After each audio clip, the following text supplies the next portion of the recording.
네, 전자발찌 제도가 우리나라에 도입된 지 올해로 10년째입니다. 여러 가지 우려도 있었지만 성범죄 재범률이 8분의 1로 줄어드는 등 제법 긍정적인 효과가 나타나고 있는데요.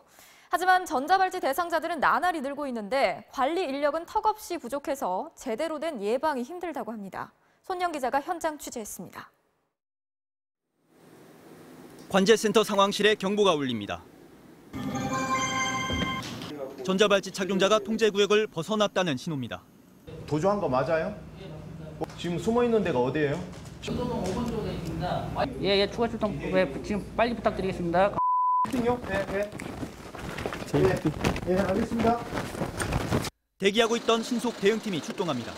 발찌를 훼손하고서 도주할 가능성이 워낙 크거든요. 그래서 빨리 가서 근거를 해야 되는 상황입니다. 서초동을 벗어난 대상자가 여의도를 거쳐 독산동으로 달아납니다. 그런데 동대문에서 출발한 신속 대응팀. 교통체증에 갇혀 움직이질 못합니다. 예비로 50분 남았다 그러고 관할구역이 워낙 넓다 보니까 이렇게 그 현장에 출동하는 데까지 상당히 시간이 오래 걸리고. 다행히 협조 요청을 받은 인근 보호관찰소 대응팀이 출동해 도주자를 검거했습니다. 조금만 늦었다면 또 다른 범죄로 이어질 뻔한 상황이었습니다. 이후에도 상황실에는 경보가 끊이질 않습니다. 회돈 어디예요? 수술실 들어가서.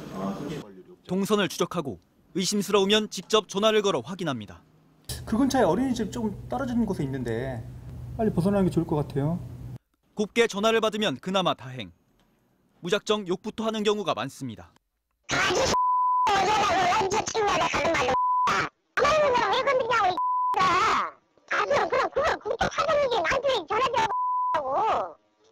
연락이 안 되면 현장으로 출동합니다.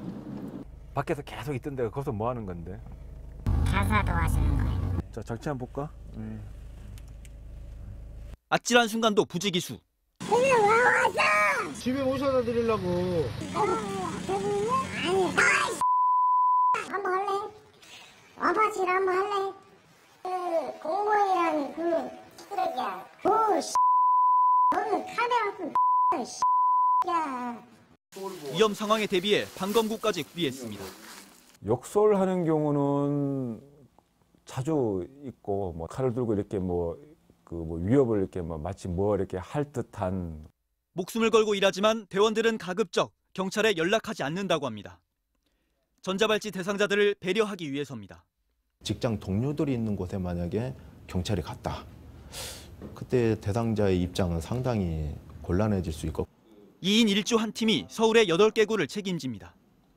한 명당 모니터링해야 하는 대상자만 300여 명, 처리해야 하는 경보 건수는 하루 평균 1,200건이 넘습니다. 화장실은커녕 밥 먹을 시간도 없습니다.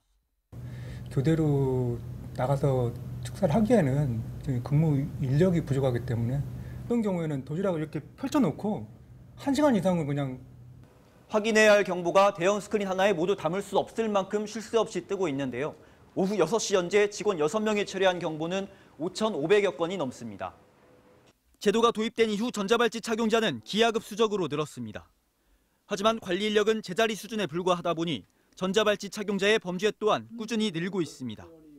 시스템은 잘 돼 있는데 절대적으로 그것을 감독할 수 있는 인원이 부족한 것이거든요. 사각지대가 생길 수밖에 없는 부분. 앞으로가 더 문제입니다. 정부는 가해자뿐 아니라 피해자들에게도 스마트워치 등을 제공해 보복 범죄나 2차 피해를 예방하겠다는 방침입니다. 취지는 좋지만 처리해야 할 경보는 얼마나 늘어날지 가늠조차 어렵다는 게 현장 근무자들의 말입니다. MBC 뉴스 손영입니다.